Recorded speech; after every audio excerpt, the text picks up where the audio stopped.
Okay, when we were first talking about this session with Kathy, kind of when we arrived, I think what she'd envisaged was me taking you through a number of shots and just showing you what I did to them.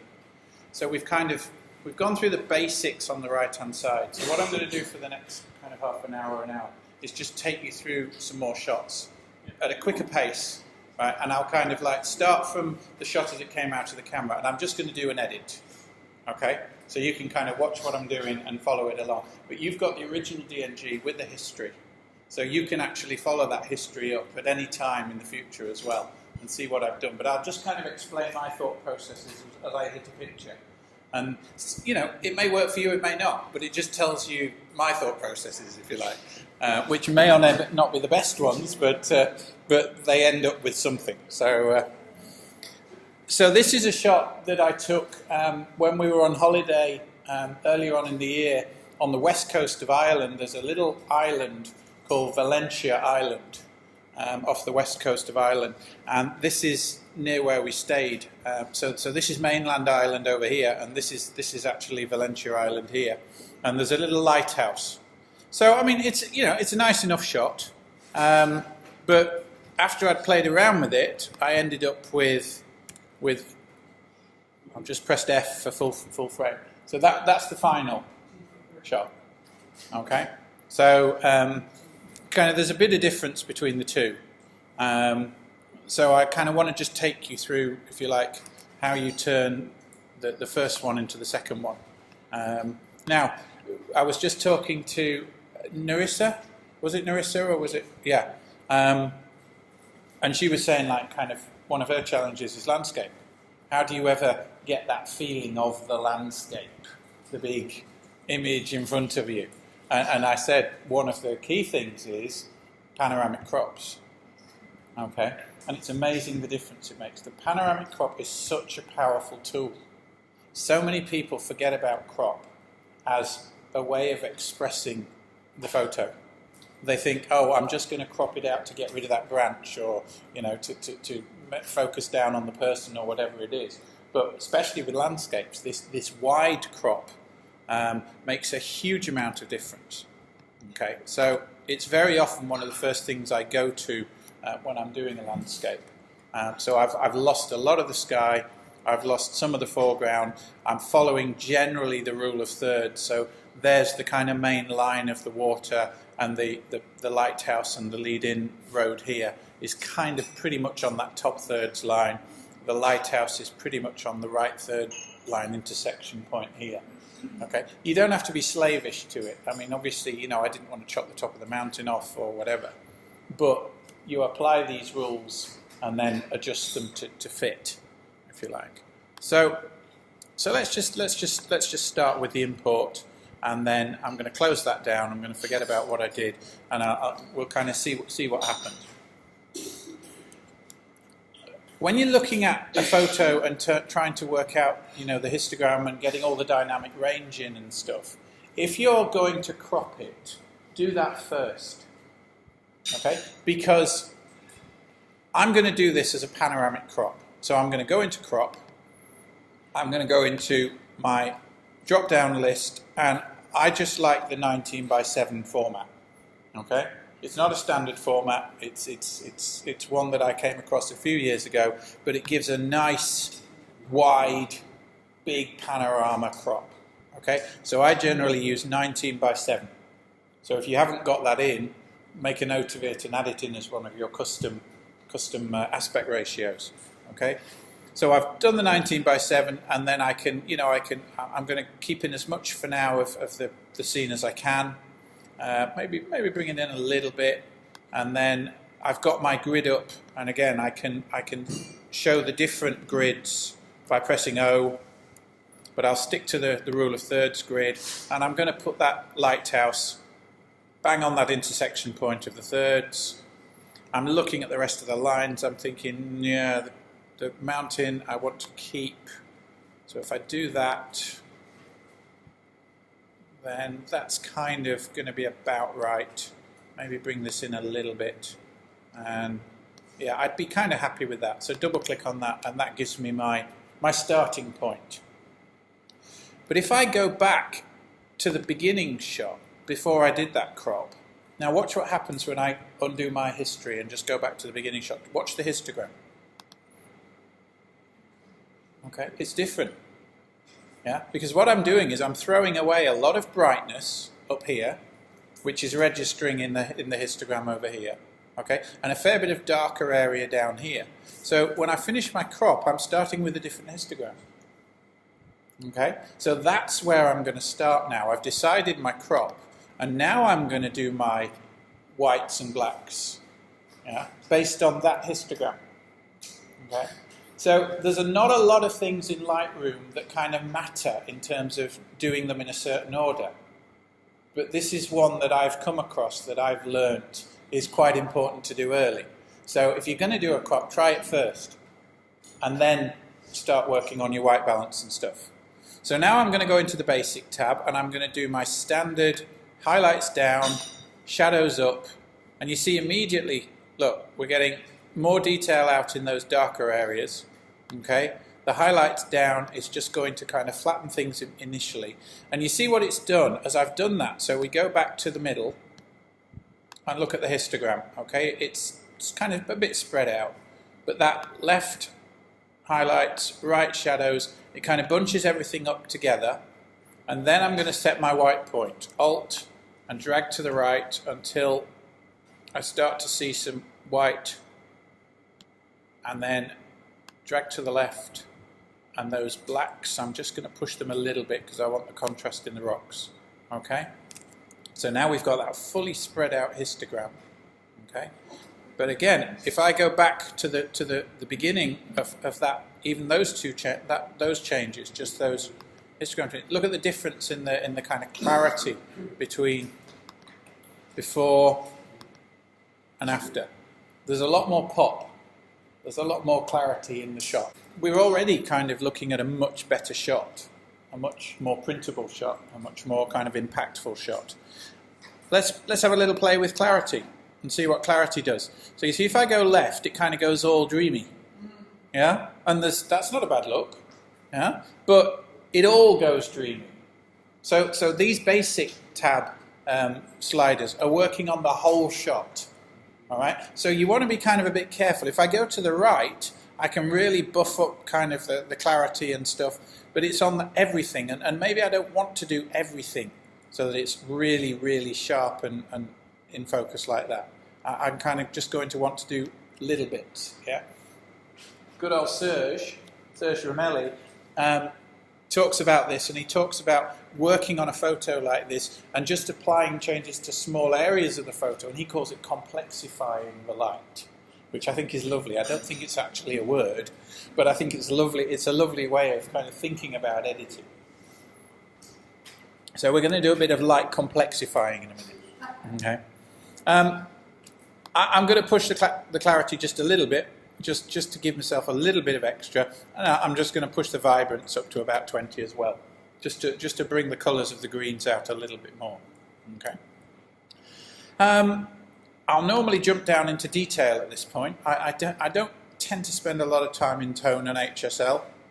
Okay, and now sharpening. So again, click on the grid line, and I'm going to look at something important in the shot, maybe like the top of the lighthouse there. Okay, so I'm getting a little bit of white clipping on there. It's just telling me, look, you can see the red there. So I'm just going to pull that back a little bit. Okay, so let's just see whether we can pull that back. Now, I'm doing something that I've not shown you before. I'm actually pulling the histogram itself. Okay, so I'm looking down here and I can see that white clipping, the red there. So I'm going up to the very right-hand edge of the histogram, and I'm just pulling, I'm clicking and dragging back, and it's doing the same thing. It's just pulling the histogram back, so you can get rid of some of that clipping. Okay, or you can go back to basic and just pull the white point back a little bit. Yeah, and you'll know that you've got to the right point when you see that little square. When there's any clipping, it turns blue, and when there's no clipping, it goes back to whatever colour it is. So you can see there, okay, no clipping, right, so we're back to fully within range there. Okay, So back to detail. Okay, now, sharpening. On a landscape like this, you might be fairly aggressive. So look what happens when I go up to, say, 118. Look at the difference in the lattice work on here. Even on that screen in front of us, you can see the kind of the difference. But if you play with that amount on your screen, you should be able to see it. There's quite a radical difference in the sharpness. So I'm going to put that up to something like 90 or whatever. And if I use Serge's little 100 equation, that means that I'm going to probably play with a noise reduction, a luminance noise reduction of kind of around 10. Just to do a little bit of noise reduction. This was shot with a D600. So it was a nice bright day. I know I'm not going to need any noise reduction really, so I'll just give it the 10. Okay. My radius wants to be at 1.6, 1.7, and then I want to mask. Now, do you remember I showed you the masking, Alt and mask out what gets sharpened? I don't want to sharpen the sky.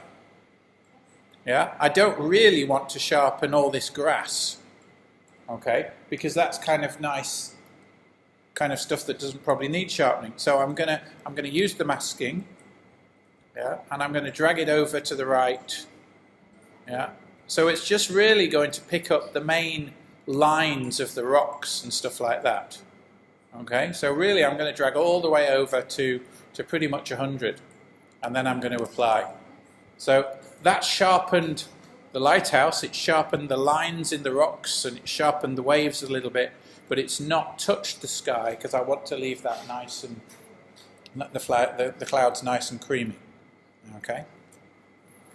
Okay. So that's detail done. Lens corrections.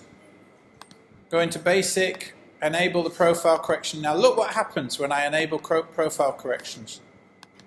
Can you see? It kind of jumps forward. Yeah. And that's the distortion from the 16 to 35 lens being corrected.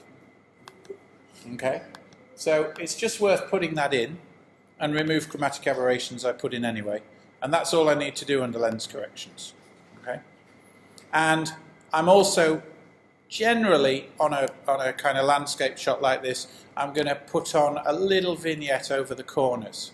Okay, so highlight priority vignette, and I'll generally pull that down to around about between 15 and 20, something like that. You almost don't know it's there, but it just brings the eye into the picture very slightly by putting a slightly dark vignette, and I'll overdo it way too much so you can see that vignette.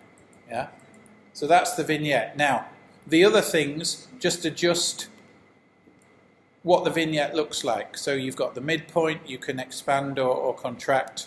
You've got how round it is, or square, okay, so you can do that stuff. How wide the feather is, so very wide or no feather at all, okay. So I'm just using these sliders to kind of apply the vignette in the shape that I want it, okay. So I probably want a round shape like that, and then I'm just going to back that off back to about 15 or so, okay. So nothing, no vignette is like that. And if you just put a little bit of a vignette on, it's just enough to show it. Now, you see at the end of each of those tabs, there's this little square. When you've played in a tab and you want to see what it looked like before that tab, toggle that square on and off. Yeah, and it just shows you before and after those tab changes. Okay, and that works for all the tabs. So if you're making changes in a particular tab, that just lets you see what the difference is. Okay? And the general rule of thumb is with these things, less is more. So don't overdo it. Yeah? A lot of people way overdo the clarity on landscape shots. They go in the basic tab and they bang the clarity all the way to the right. Yeah? And it's great for kind of rocks and stuff, but it kills the clouds. Because what it does is it makes the centre of the clouds really dark and leaves the edge of the cloud really bright. Yeah? And it's a classic way to see amateur processing of landscape shots. Yeah? Whenever you see those really dark clouds with the really bright edges, it's almost always clarity has been pushed way too far. So again, just back off on the clarity when you're doing that stuff. That's my general edit, okay? And if we kind of had a look at that and then had a look at the final one before, there's probably not a huge amount of difference, but there is some difference. So I want to do some more stuff, but I want to do some selective changes, and I'm going to show you some more of these tools up here. Those of you that haven't got Lightroom 5 haven't got this tool. Okay, this second tool from the right is called the Radial filter. Okay, and it's a really good reason to upgrade to Lightroom 5 if you haven't got it. Okay, okay. And I know I've converted at least one person in the room at the back there to the Radial filter. Okay, now Radial filter. So you click on it and you get this drop down. Okay, and basically what this is going to do is give you something that you can paint on. Let me bang the exposure all the way up to the right. Okay, and now if I come on to my picture, wherever I put the mouse pointer is going to be the center of a circle or an oval that I'm going to draw. Okay, so I'm going to click and drag. Okay, and you can see I'm drawing, you know, an oval or a circle. If I hold the Shift key down while I'm doing it, it's a circle. Okay, but if I don't hold the Shift key down, then I can make it an oval or a circle of whatever size I want. Okay, now what I'm going to do is I'm going to create that. So there it is, and I let go. And now you can see it's got these corner handles. So if you want it bigger, you can grow it or you can shrink it using the handles. And if you want to move it, you can click on the center with your hand and just pull it around. Okay, and at the moment it's got +4 exposure, so it's way too exposed. So let's just back that off within the circle to maybe just +1 exposure. Okay, so now it's like I'm shining a torch on the landscape. You see, so wherever I go, and I've got a nice kind of 50% feather on it, so it's just giving me the ability to just buff up a little bit of the landscape. Okay, so I want to bring out the highlights a bit more and just make that whole lighthouse just stand out a little bit more. So if I go much more than about 0.4, you can see I'm blowing out the highlights. I've got them turned on, the lighthouse highlights. You see, by just toggling that square up there on and off, you can see the little red appear on the lighthouse or disappear. Okay, so if I turn that on, you can see as I push the exposure, it's whiting out the lighthouse. I'm just making it go completely white. So I just want enough exposure more than the surrounding areas, just to give me enough to just bring it out a little bit. So about 0.35 is probably going to be enough. Okay, I can pull the highlights down a little bit just to kind of adjust things. I can increase the shadow brightness or darkness. So this is all just happening within that radial filter. Okay, and if I want to increase the size of it, again, I can just say, well, actually, I just want it on the lighthouse, yeah, just there, or I want to make it much bigger so that it's over the whole of the kind of lighthouse headland, like that. Okay, so you've got a lot of control over what you do. Down at the bottom here is invert. Can I just ask you, top of that slide, on those sliding? Yeah. What is that heading at the top there? Dodge and lighten. There are lots of different presets. Yeah, there are lots of different presets, and that was just the one that it picked up. I would normally have it actually set to exposure. Okay, but it doesn't matter. Whatever is in there. Yeah. Normally I would go in there and choose exposure first. I forgot to do that. Okay. So now I would just go in and just apply my 0.4 again or whatever. But it doesn't matter which one of those you're using. You adjust the settings below it to whatever suits.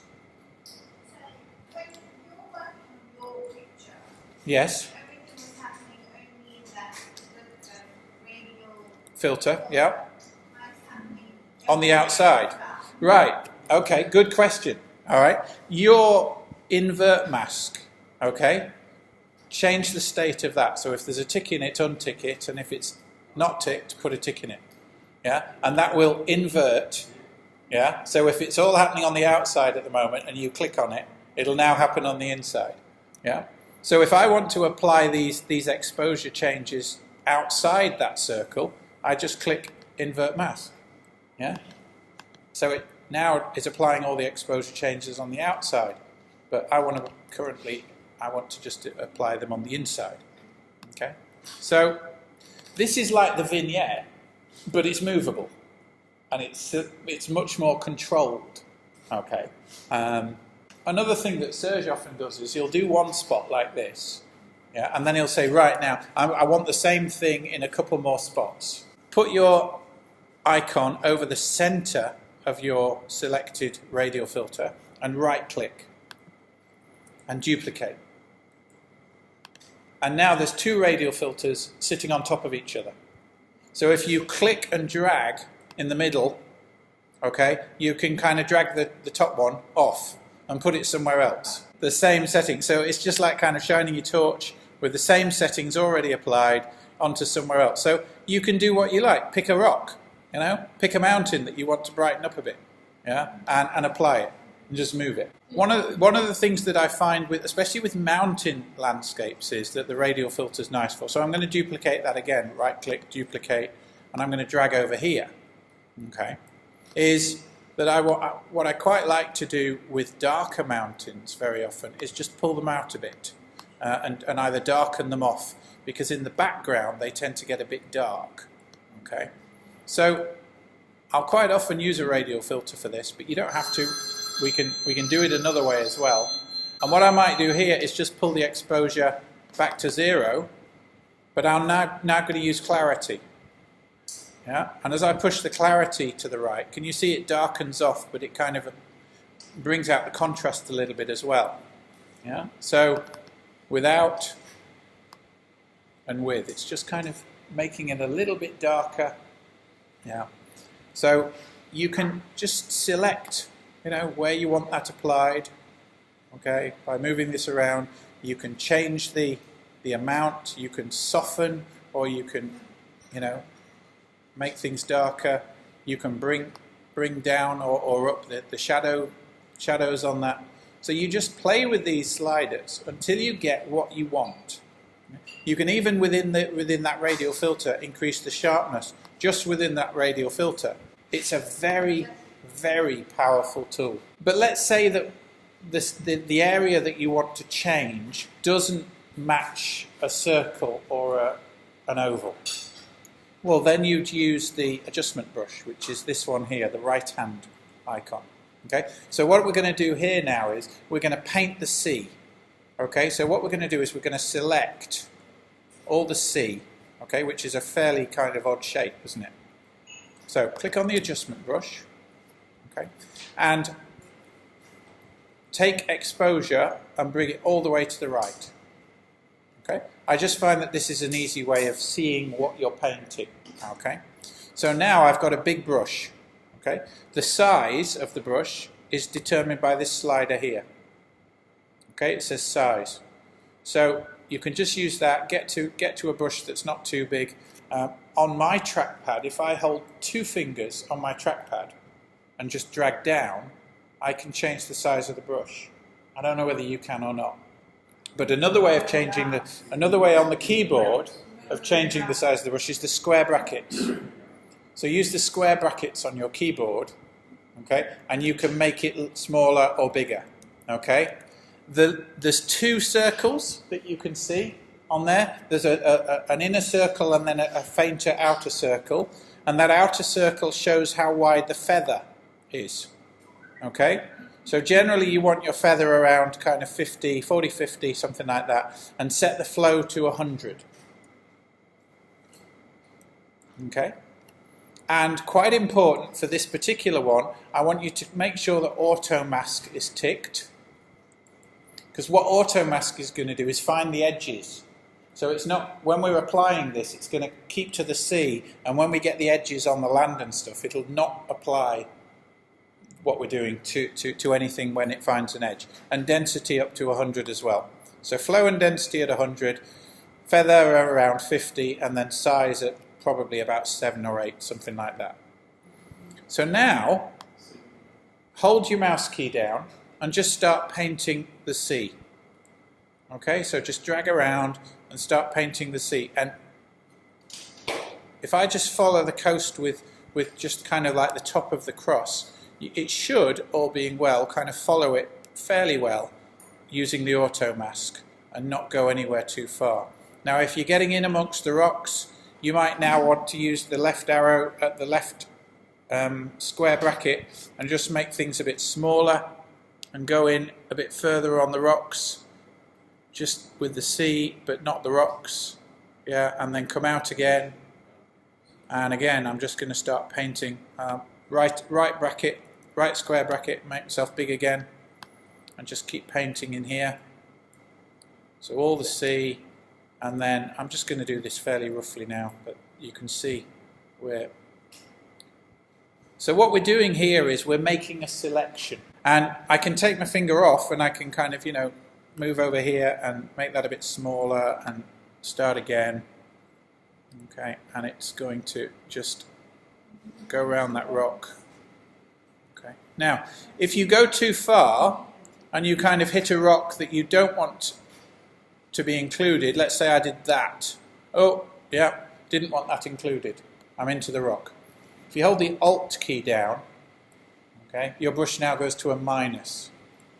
So now if you paint with the brush, it will rub out. Okay, so it's now subtracting, if you like, from that selection. So I've got a selection over the part of the sea now that I wanted, and then don't forget the sea in here as well, this little inlet. So here we are, we'll go a bit smaller, and we'll just paint in the inlet, and just make sure we've got the water in there, around the rocks.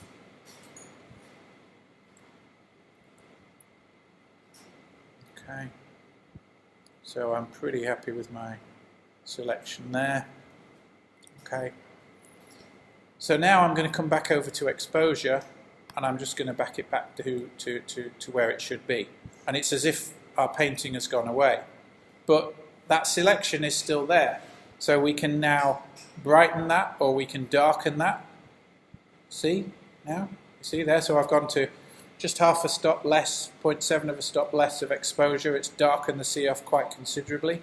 Yeah, I can improve the clarity on the sea. Yeah, so I can up the clarity, or I can back off the clarity and make, you know, so the waves aren't as. So again, there's no right answer here. There's just what works for you and how you want the picture to look. Yeah, maybe you want to saturate it a bit more. Let's get some more colour in there. Okay, so we push the saturation up and maybe pull the clarity back a bit. Okay, and depending on the starting colour, you may see some nice difference there or whatever. So whatever you want to do, yeah. Do I want a grey sea? It's one of those cold days. Well, just back the saturation off completely, and you lose all the colour in the water. Okay, so you can kind of do what you like with that. Okay, so that's the brush which allows you to do stuff, the adjustment brush. And if you click on it again, then you kind of close that brush down. All right. Now, look. Sorry, can I ask you? Yep. When I did the painting, my overlay was white and yours on the screen was red. What's the reason for that? I think there's a colour on that. Now, let me just see. If I go back to find it again. So, if you click on the adjustment brush a second time, okay, it should appear down here. That was where we started. Now, I've got show edit pins always checked at the bottom here. Okay, so if you're not seeing that original pin, maybe just put it on always or on auto. Okay, and then where you started that adjustment brush is there, and if you hold your mouse over it again, yeah, you should see it coming up in a colour. And I think, is it O? No, it's not O. There is a setting in there somewhere, and I can't remember what the shortcut is. And you can change the colour of that overlay, if you like. Red doesn't work for me because I'm colourblind, and red isn't one of the colours that jumps out, but it's good for most people. But that's why I normally, when I'm doing that, I set the exposure very high, because I don't have to worry about the colour then. It just comes up as that white colour when I'm doing things. Okay, so let's close that one down. Okay, now you see here, if I so I've come out of adjustment brush, I'm back just looking at my picture, and I'm going to just put a plus against that little mark there. Now, I don't know whether that's a bird or Superman, yeah, or just a bit of sensor noise. I'm going to assume it's a bit of sensor noise. Right? So let's get rid of it. The easiest way to get rid of it is to use the second in from the left, so the circle with the little arrow coming out. Okay, and it's a clone or a heal. So in this case, probably clone. Okay, so click on clone, size up at about 30, maybe, something like that. You want the size of the brush to be bigger than the thing, just slightly bigger than what you want to clone out. So I'm just growing it with my right square bracket, so to about there, say. Okay, so that's 75 size actually. Yeah. So if I just click now, so click. Okay. So what it's going to do is it's going to find another part of the picture that it thinks is very similar to where I am trying to clone out, and it's chosen this part, and whatever's under the left-hand one now appears where my original click was. But if I don't like that selection, I can move that. Yeah. So I want it to use the selection from here. So now you see that as appearing in here. So you can choose the clone source point, and if it's not what you want, move it and it'll replace it. Okay, because it doesn't always get it right. Sometimes when you're doing something like that, it picks maybe there and you get this, and that doesn't look right. Yeah, so you need to reset it and say, okay, do that. But when you are choosing this, try and look for an area to copy from that doesn't have any specific features in it. Yeah. So I wouldn't, for instance, take that area, because that's quite a. You see those little white caps, that shape. Look, if it's duplicated there, you kind of know it's been cloned. You see what I mean? So I would go and I'd say, right, well, maybe that part of the water there is going to be far less visible in terms of the clone. Okay. And as soon as you move off the picture, it'll disappear. As soon as you bring your mouse back onto the picture, you can see the points, and just click on it once more to shut it down. So we've got rid of that that annoying little spot now. Okay. But ask you using that same tool, obviously, as a basic spot removal. Right. Obviously, landscapes, the sky, blue, you've got a wide angle. Good question. And you're going to get, especially at higher F numbers, you're going to get dust spots. Now, there's a lovely little tool, right? And it's a really good question. There's a lovely little tool. So click on the same tool again. So the brush, okay? So bring it up, and then down at the bottom of the screen, there's a little checkbox there, Visualise spots. All right. So Visualise spots. All right. Now, as you drag that slider, it kind of gives you that mask. Yeah. Now, this was a brand new D600, and it was the second day out of the box. It didn't have any sensor spots on it. Okay. But as you drag that slider, if there are any spots, and they're very often in the sky, yeah, they will appear, and you'll be able to see them. All right. So while you're in this view, where all you've got is the black and white, yeah, you've got the clone tool open. Okay. So let's say that, I don't know, that bit there was a spot. Okay. So I could say, okay, well that's a spot. Click on it and let's clone it out. Okay. And it'll get rid of it. So you can actually do your cloning and your healing within this Visualise spots view, or you can turn it off and now go and do that in the main picture. It's up to you. Okay, so you can actually do your cloning and healing. Yeah. And the nice thing about this clone tool now is, and again this came in 5, if you don't want to use these big circles because they're too big, okay, what you can do is make your size smaller. So let's say I wanted to clone this line out here or something like that. So let's make it much smaller, and you can actually drag a line. Okay, so you can make this whatever shape you like.